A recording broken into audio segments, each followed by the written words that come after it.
I am living my goal lifestyle. And I think that's really what I want to help people come up with is what does that goal lifestyle look like? Because Kayla is a registered dietitian, certified personal trainer, and the founder of Sugar and Strength Academy, an online community helping people build strength without extremes or burnout. She also is the author of the newly published Ruck Fit. you can really turn any walk into a ruck, but I also want to highlight what you said, and that's not every walk has to be a ruck, because What was the mental, emotional side of an improvement that you noticed? It's a fantastic tool to kind of reconnect with yourself and get to know yourself better so that you can do the right thing at the right time in the right way. Hello, everybody, and welcome to this episode of the Game Changer Podcast. My name's Michelle Dutro. I am joined today by Kayla Girgen. Now, look, we're going to get to know her. I'm certain between you and me, she's a member of the CIA. That's a little inside joke, but let me tell you, this gal is someone to know for many reasons.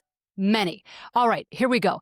Kayla is a registered dietitian, certified personal trainer, and the founder of Sugar and Strength Academy, an online community helping people build strength without extremes or burnout. Really big one. I cannot wait for this conversation. This is for men and women, but ladies, really tune up the volume on this one. She also is the author of the newly published Ruck Fit. You heard that right. Boy, this is a different conversation. Build strength and endurance by walking with weight. The first comprehensive evidence-based guide to rucking published by a major press. If you haven't heard of rucking yet, you will, because it has become one of the fastest growing, most accessible forms of strength training in the country. Kayla brings something rare to the fitness space, no gimmick, science-driven approach grounded in behavior change, clinical nutrition, and years of coaching people who want to feel strong again, physically and mentally. Both matter. Her work has been featured in Men's Health, Insider, Eat This, Not That, Parade, and much more. What I love most about Kayla is her ability to make strength training feel welcoming, empowering, and doable at any age and fitness level. She shows that people aren't just getting fit. They don't have to be extreme, but they do have to be consistent, and this is something that I think will be that. I am a cyber stalker of Kayla, so I follow her on Instagram, and I can tell you, very relatable, very doable, very encouraging, and I cannot wait to launch into this conversation. Kayla, did I leave anything out that we need to cover about you and your background before we get started? I don't think so. I wish you could follow me everywhere and just bring that introduction with you. That was fabulous. Well, you know what? I'll just start doing that in the comment section. I'm just going to constantly say, do you know how amazing she is? She is. Yeah. So listen to her.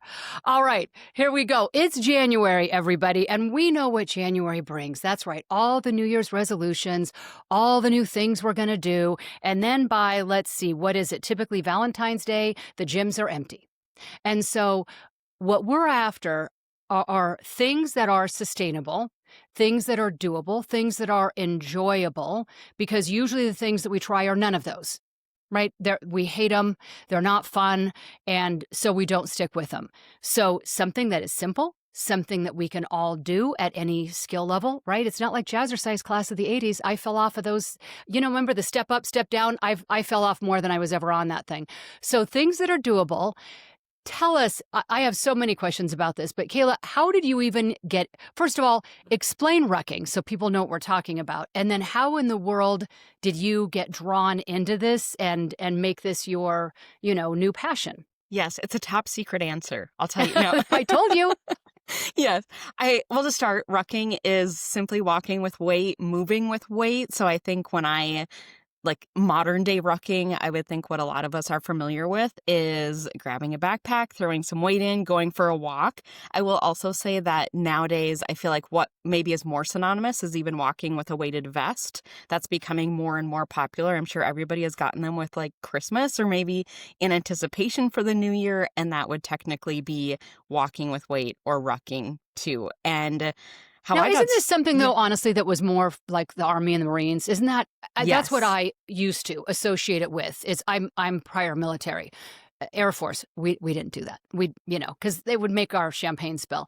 So we didn't do that. But that's what I used to associate walking with weights that was military training. And then it was CrossFit, right? But it just seemed more heavy duty, masculine, getting bulky. And so I know for a fact, this is not what you're wanting people to do, or Yeah, that's not the intention here. exactly. My goal is to really make, I think, rucking more approachable because, like you said, it has those military roots. And when we, like, historically think about rucking, it's usually young men, young fit men, I should say, carrying obscene amounts of weight. And now I feel like that definition has maybe changed a little bit. Like, think of soccer mom wearing her weighted vest. So we have more of a spectrum now, and really kind of thinking about where you land on that spectrum. And that's what's nice about rucking. You can kind of, scale it up or down. And that accessibility, I think, appeals to a lot of people, myself included. So it was something that I heard about rucking on a podcast and started doing it myself, and really, I think, got to experience not only the physical benefits, but what really stuck out to me was the mental benefits and just getting outside, that mental clarity, the stress relief. So I started sharing about it, and I think sharing it from like a civilian woman's perspective was very different than, again, our like historical mindset or, concept of rucking as well. So my current agent now actually reached out to me. They're like, hey, we have this book concept. Do you want to write a book about rucking? And I was like, well, that wasn't on my 2024, 2025 agenda, but I was like, why not? I always really enjoyed writing. I enjoyed rucking. So this kind of married the two, two of my loves, I guess. And then being a dietitian, I was like, well, I have to be able to do a nutrition chapter and kind of back up and look at it from a 10,000-foot perspective, essentially. Like, I really want to talk about mindset, nutrition, more of like a holistic point of view from just like, army crawling through the dirt with your ruck on and making this really Exactly. something more approachable. So when you started, you said that you heard about it on a podcast, so gave it a try. What did you first notice that was different than just going for a typical, mile or two walk versus a mile or two walk with weights on? What was the difference, not only the first time, but then as time went on, mentally and physically, that you noticed than just because I think a lot of people, at least are making the effort of saying, I'm going to get out and walk every day.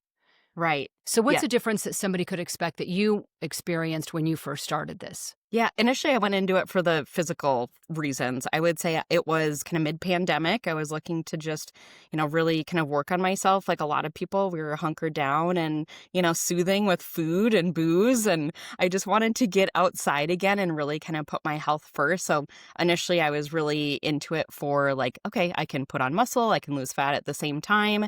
And initially I would say physically, I noticed definitely a little bit more huff and puff. So I started with just 10 pounds in a backpack. And physically, I did feel like a little pinch in my shoulder because it was starting to straighten out my posture and my hip flexors. So I did notice a lot of those postural improvements as well. And I think mentally is what really got me coming back, because I was like, wow, I just spent the last, 60 minutes outside. This was cardio that didn't suck. Like, I actually looked forward to it and noticed, like, when I didn't get in my ruck, that's really when I noticed, like, oh, you feel pent up, like something's missing for the day. I need to get outside and do something. So those mental benefits are really what had me coming back. I'm very analytical, I should say, by nature. So I certainly had to test. I did a regular 20-minute walk, and then I did a 20-minute, the same path, but with a 20-pound ruck on. And I noticed my heart rate improved, or I should say was increased by about 30 to 50%. And my calorie burn also increased. So just having that physical data just to see, okay, I'm demanding more out of my systems. Walking sometimes doesn't feel like enough of a challenge that I want, but rucking is one of those things that, again, it was cardio that didn't suck. It got me outside. It was a lot more, maybe that intensity that I was looking for, a little bit more of a challenge. Like, it felt like something that counted. Plus, I felt like super cool when I have my backpack on and I'm going for a walk, and it feels more like tactical walking, or like way cooler than just regular walking. Just out walking. Yes. So something that you said that I want to stop on, because I did not know this at all. I want to talk about, you said alignment.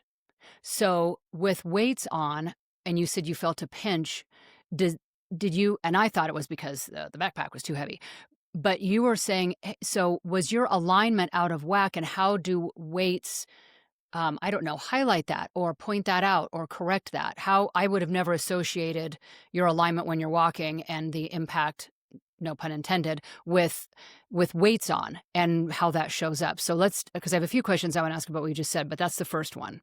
Yeah, so when you're wearing that weight on your back, so maybe to kind of draw a little bit of contrast, when you wear something like a weighted vest, you've got weight on the front and the back. So a weighted vest is a great option for somebody who wants a little bit more stability. Maybe they struggle with balance. So I'm thinking about maybe, older folks or somebody who's really nervous about, again, balance. That is a little bit better. But a ruck, however, is going to have all of the weight on the back, and that tends to straighten us out. We're kind of hunched over our phones and our laptops all day long. So this helps pull back hunched shoulders, and you naturally you kind of lean into that counterweight a little bit. So I will say that there's a difference between like maybe these little cricks and creaks that you feel from straightening out your posture versus like pain. If you feel any tingling, for example, like that's a good indication. Like you said, maybe it's too much weight or there's some sort of compression. You want to have good form, like any sort of other strength training exercise, before you really load weight on. But one indication is if you have that weight high and tight and you've maybe got a little bit of a counterweight, but you're not slouching so far forward. Usually if you're walking like an L, that's a pretty good indication that you've got too much weight on. Scale it back a little bit, work on strength, get some reps under your feet before you start to add more of that weight. But I would say my long answer to your question is just pulling those shoulders back and counteract some of what we do when we're sitting all day long. And what are we sitting? 6-8 hours? I would say minimum a day now. Too long. Yeah. Too long. Yeah. And when we're Yeah, not sitting, we're still, like you said, looking down at a phone. exactly. Okay, so I want to, because I can just kind of hear in the back of my head, I have a lot of very dear older friends, and I can already hear them say, I can't do that because it will hurt my knees or hurt my hips or any amount of additional weight, even if they're not older. I can just hear people. So, what do you have to say for the folks saying, oh, my joints can't take it? I could I not would take 1 more pound on my body. This is the beauty of rucking, is that it's low impact. So compared to something like running, for example, rucking is going to be a fraction of that impact on, say, your knees, hips. So it's just a little bit more than walking, kind of falls somewhere between a walk and a run. I would say maybe closer to that walking, because really you can control that speed if you really are concerned about joints. And ironically, I think that sometimes walking with weight, you have the posture benefits. It can straighten you out a little bit, but I might argue that it could counteract some of that joint pain that we get from, again, sitting too long. So this can be a really great antidote to, I think, some of our sedentary or more seated lifestyles that we've all become very accustomed to. Got it. Okay, let's go back to when you said you first started, and I said, what is it that you noticed the difference in? And you said you first started for the physical benefits and checking the difference in heart rate and calorie burn on just a regular walk versus with some weight on. But that would imply, when you said I first started for physical, that the implication is then there became the mental benefit. So talk to us about that and how you feel with the added weight versus, and I'm not downplaying going out for a walk without weight. I mean, moving at all is beneficial, for crying out loud. But what was the mental, emotional side of an improvement that you noticed that maybe was a little bit different than going out for a 20-minute or 30-minute walk? I think the intensity, like sometimes when you're comfortably uncomfortable, say in the form of having weight on your back, it makes you don't have a whole lot to think about. You're thinking about one step at a time. So it becomes very meditative, where I feel like sometimes even on a walk, like I think of like neighbors or other people I see like still looking at their phones while they're walking. Rucking removes that. Like you're thinking about your form in that case. So it really eliminates having any other distractions. You're thinking about putting one step in front of the other. You're still practicing good form. So I feel like that repetitive nature of it can be just very clearing of your mind. It's a good way just to kind of take out all of that mental clutter.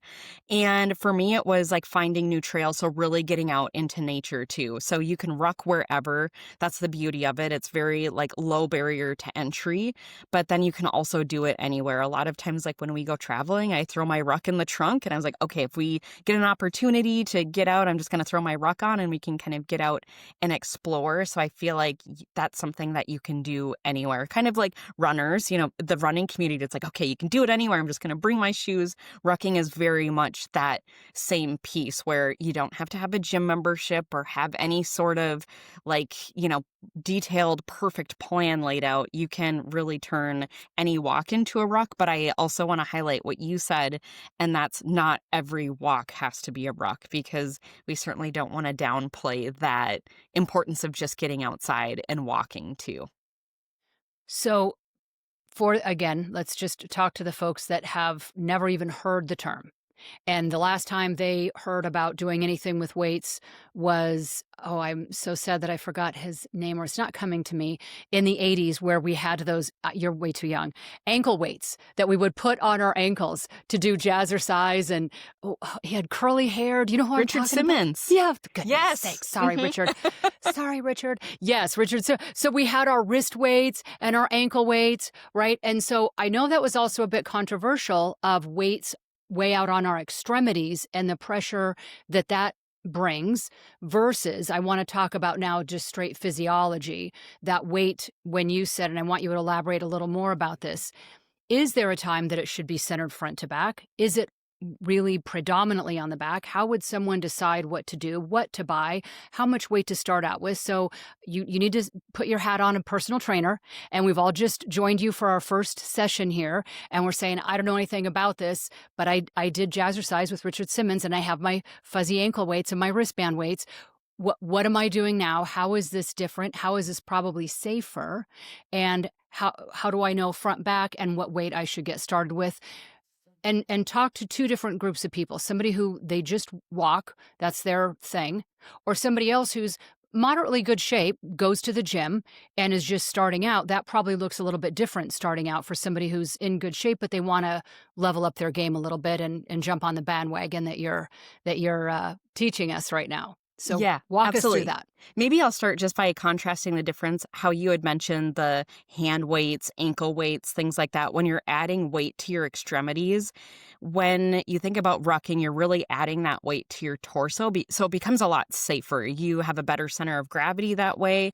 Thinking about weight in your hands or on your ankles, you can really sway your gait, and that leaves a lot of room for injury too. So you're really able to carry more weight on your torso, whether, like you said, it's front or back. We can talk about a couple of the differences there, but it is a lot safer, and you're able to, I would say, ruck a lot harder, because I think when we think back again to military training, you don't have to ruck with your body weight to get the benefits of rucking.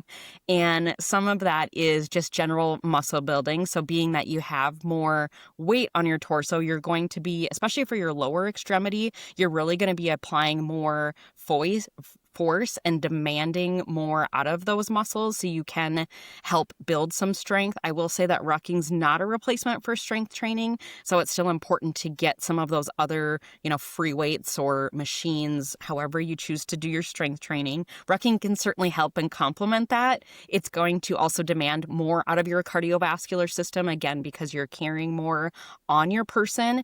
But usually if you're just starting out, most people can start comfortably. Thinking about women, usually 10 to 15 pounds. I would say maybe even lighter, depending on, thinking about a weighted vest, for example, comes in fixed weights. I think I've seen them, as small as 5, 6, 8 pounds. If you're really, hesitant about starting, or how you mentioned somebody who maybe has some mobility issues or is really concerned about the impact, maybe starting lighter, you can always add more, but you can't undo an injury. So I think it's really important to scale up slowly. And I would say, depending on whether you use something where, like a weighted vest, how you mentioned, you've got the weight in the front and the back, versus a ruck where 100% of that weight is on the back.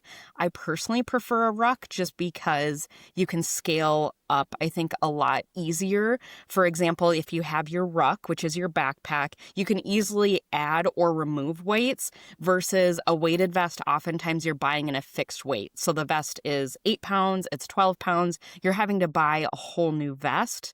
In some cases, I will say, like maybe if you're going to the gym, you want a little bit more resistance, thinking about using your ruck in strength moves, for example. So I had a snow day here in Minnesota, and I threw my ruck on, and I did some lunges and some body weight squats. So in that case, it's nice to maybe have a weighted vest. But again, a ruck is going to be something, if you want that posture benefit, then I would certainly lean that way. It's going to be a lot more scalable. But then I know women, I would say especially, want something that's low profile. They want something that maybe they can hide it under a jacket or a hoodie and nobody knows that they have it on. So thinking about maybe the aesthetic of it too, a weighted vest is going to be a little bit more minimalist or low profile, but you might have to have multiple vests if you plan on scaling up, because I do find that some people will wear 8 pounds for a few months. And I was like, okay, you've been wearing 8 pounds for a few months now. Maybe it's time to let's go up to 10 and see what happens, because you certainly do get more benefit as you increase that weight. But I will say, thinking about like a top end goal, maybe no more than 30% of your body weight. So it's not military numbers where you want to work your way up to an 80 or 100-pound ruck, because again, we don't want to like lead into injury at all. So to maybe back up and clarify, if we're thinking about two different scenarios, maybe somebody who's just starting out, maybe just doesn't have a whole lot of even a walking routine, I think a weighted vest is great. Maybe that looks like 10 to 12 pounds, depending on where you're starting out. And then again, thinking about like what that's going to look like in the future. Maybe you are scaling up a little bit. So just know that walking with 8 or 10 pounds is going to be more beneficial than walking with none. But then looking at somebody who maybe has a little bit of a fitness base, I think if you've got that base, you might be more inclined to have a ruck, because chances are you are going to scale up a little bit faster if you have that cardiovascular base. So maybe you're starting out with 10 pounds, then going up to 12 and 15. Usually thinking about timelines, say if you're starting out with 10 to 15 pounds, maybe trying that for 2 or 3 weeks before you scale up, because again, you might not notice, you might come back from a ruck and be like, okay, that was easy. However, like for me personally, I noticed the next day, I'm like, okay, I have little the crick in my shoulder, or my hip flexors felt a little bit tight. So some of those changes in gait or posture can maybe show up the next day, even if you know that you're coming back and feel like you could carry more. So did I answer your Yeah, question? you absolutely, you absolutely did. Now, we were talking about 20-minute walks. Is there too far? Is there, where, hey, this far is we're going to start to risk injury, or it's no longer beneficial? You I know what would I say your mean? first few rucks, maybe no more than a mile or two. So if Okay. you have, again, that walking routine, you've got some time on your feet. So maybe that 2-mile max, but I would say trying to keep it under that, because one thing that we haven't talked about yet is shoes. You might have to maybe change up footwear a little bit. It can take a little bit of trial and error. For example, something like a walking shoe, I know for me personally just has a little bit too much squish. So I feel like it just didn't give me the structure that I wanted. So I personally prefer something like a hiking boot, but that just Yep. gives you a little bit more, I think, underneath your foot. And it depends on your terrain too. Are you going to be walking on asphalt? Are you going to be walking in the woods? That might change up what kind of footwear you're using too. And this is such a big craze now. I'm certain, courtesy of you, that if you go to a decent running store and you say, this is what I'm doing, they'll be able to point you right away in the right direction. And it is funny how many injuries occur just from this alone, the wrong running shoe. I used to be a marathon runner, so I know that running on shoes for too long, and then here come shin splints. So we don't And then need you to be. also know not to break them in, maybe wearing them for 10 or 20 minutes and then switching to your old ones, or breaking them in over time, not throwing them on and going for a 5K ruck. Yeah, Yes, good advice, because you don't want to have a bad experience that could have been avoided. Which, exactly. yes, these are all great tips. You said that when you were approached about writing this book, that one of your negotiations was that you wanted to make sure you could include a chapter on nutrition. So I know this is your background. What were a couple of things that were very important for you to include in this, that you wanted to convey, that now we have a chance to be able to convey that to folks, that you were like, hey, look, this matters so much that this had to be included in the book? What are some of those tips? I really wanted to talk about calories because I think we've been Okay. so conditioned to think that calories in, calories out. And, even thinking about like, we joke about it now. My doctor said, eat less, move more, but I don't know how to do that. And I think even still, it's really hard to unlearn some of that, especially thinking about like women, for example, like just listening to decades and decades of diet culture. And I would say men too, they're not excluded from that conversation. And certainly, like, calories do matter to a certain degree, but we are not a closed loop. And there's so many other factors at play. So, one important conversation I really wanted to have that it's not all about calories. I would say the backbone of my nutrition philosophy is really thinking about blood sugar balance. So, if we're able to eat in a way where your blood sugar isn't like spiking like crazy and then dropping or rebounding really quickly, you feel so much better. And I feel like you're not really white knuckling it through your day. So, especially somebody that maybe struggles with cravings, specifically sugar, carb cravings, or finds that, okay, I eat and now I need to take a nap. Like, oftentimes that is going to tie into some sort of blood sugar trend. So, one tool that I really like to use is continuous glucose monitors. And I think that can really help tap into that natural intuition because oftentimes I think we're eating according to a list or a certain time of day, some sort of protocol that we lose touch a little bit with what are you really hungry for? Are you really hungry? Like a lot of times your body's talking and whispering, but we're just really overriding that for so long that it takes a little bit to reconnect with some of those natural instincts, especially when it comes to eating. And do you find that with the folks that you work with that if you've worn or had however you're testing, there's lots of different ways blood sugar throughout the day, that over time you get better connected with the signals your body is sending, so that when you're thinking I'm hungry or I'm this or I'm that, and you have validation for what's going on, that in time okay, you're in tune enough to know how your body responds, what's going on. So it's a big awareness or education, reconnecting with ourselves because we are so busy and we don't pay attention to what's really going on, that it's a fantastic tool to kind of reconnect with yourself and get to know yourself better so that you can do the right thing at the right time in the right way. Exactly. And like you said, having that validation can be so helpful. It's like, okay, these cravings are stemming from somewhere. A lot of times the good news is we can help prevent that. And then you don't get into that cycle where I see a lot of times it's kind of this binge, like craving, restriction. We just go through these different cycles. And if we're really able to break that and eat in a way where you're maybe planning again out those cravings or there's those energy plummets, one thing that I really see tied that I think isn't always talked about is feeling tired. And the tool that I use is a continuous glucose monitor. So what really becomes apparent is even how like one bad night of sleeping can just wreck your blood sugar the next day. So it helps prioritize, I think, some of those lifestyle factors like movement, like rucking, like sleeping, stress management.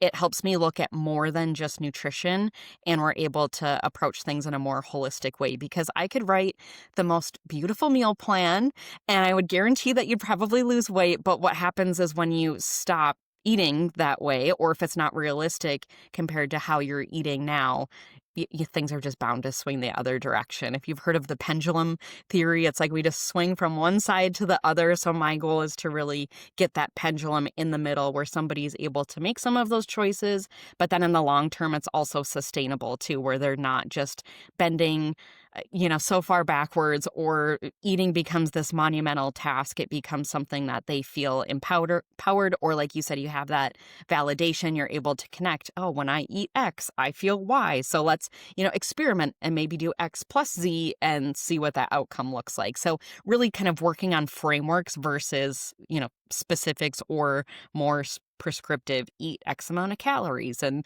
these many grams of protein because any app will tell you that too.